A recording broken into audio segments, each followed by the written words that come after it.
একটি মেয়েকে পটাবার জন্য আমি বিতর্ক করেছিলাম।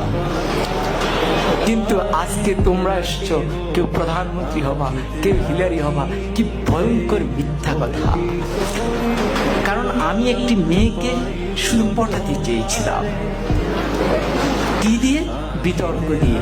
সে আমাকে পাত্তা দেয় না, সে আমার দিকে তাকায় না। আমি তখন অষ্টম শ্রেণীতে পড়ি, শুধু তার দিকে একবার তাকাবো, কি সেই কৌশল, কিন্তু সে তাকায় না। পরে ভাবলাম বিতর্ককে আশ্রয় করি, সেখানে যদি দাঁড়ায় তাহলে মেয়েটি মনে হয় আমার দিকে তাকিয়েই থাকবে। এই আশায় আমি বিতর্ক করেছিলাম। তো এরকম আশা নিয়ে একবার আমি সিলেট যাচ্ছিলাম।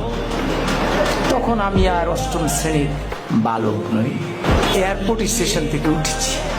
তো যাওয়ার সময় ট্রেন, সকালে সিলেটের ট্রেন, আমি উঠলাম।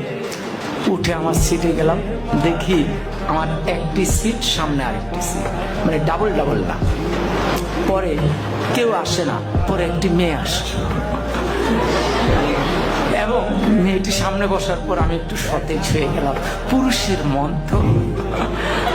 পরে মেয়েটি দেখলাম সাদা গাউন পরা, আমি বুঝলাম সে সিলেট মেডিকেল।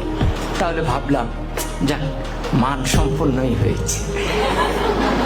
এরপরে ট্রেন এগিয়ে যাচ্ছে, আমার মনে কত কিছু আসে, কত ভাবনা আসে, কিন্তু আমি তো কথা বলতে পারতেছি না, খুব আনইজি বোধ করছি। কি করব? ট্রেন যায় ভিড়ল আখাউড়া স্টেশনে। আখাউড়া তো নাম শুনেছ না? তো পরে আমি আখাউড়া স্টেশনে গেলাম। যাওয়ার পর হঠাৎ আমি তো মেয়েটার দিকে তাকানোর চেষ্টাই করি, কিন্তু মেয়েটা করে কিনা আমি ঠিক বুঝি না। তো হঠাৎ করে একজন আসলেন, এসে বললেন, ভাই লাগবে?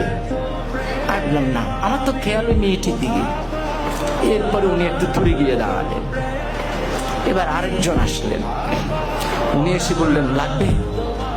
আমি বললাম না। এবার উনিও গিয়ে দাঁড়ালেন, কেউ যাচ্ছেন না।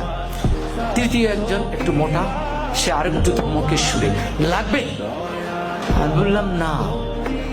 এরপরে চতুর্থ জন আসলেন, উনি এসে বললেন, ভাই লাগবে তো? আমি বললাম না না।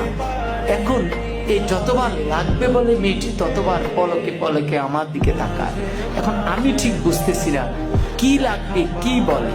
পরে আমি একটু উত্তেজিত হয়ে চারজনকে ডাকলাম, কি সমস্যা, কি লাগবে? আপনারা চারজনই আমাকে ঘিরে দাঁড়িয়েছেন আমার জানালার সামনে। তখন বলল, বলবো তো বলে। বললো, ভাই আমরা হিরোইন বিক্রি করি, আপনাকে দেখে মনে হয় দারুণভাবে আপনি হিরোইন। ফলে যে মেয়েটির কাছে আমি এয়ারপোর্টের সামনে নায়ক হয়ে উঠলাম, আখাউড়ায় হয়ে গেলাম হিরোইনসি, বাকি সময় আমি আর তার দিকে ভুলেও তাকাইনি। কিন্তু মেয়েটি ওই হিরোইনসি বলার পরে যে মুচকি হাসি দিয়েছে, সে হাসিটি আজও আমি ভুলিনি।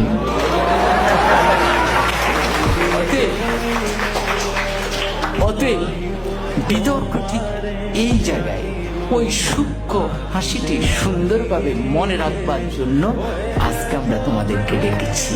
জোর করে মেয়েটিকে উঠিয়ে নেওয়ার জন্য নয়, তার ওই সুন্দর হাসি নিয়ে আমি আমার জীবন পার করে দিচ্ছি। বিতর্ক আমাকে এই জায়গায় শিক্ষাটা দিয়েছে।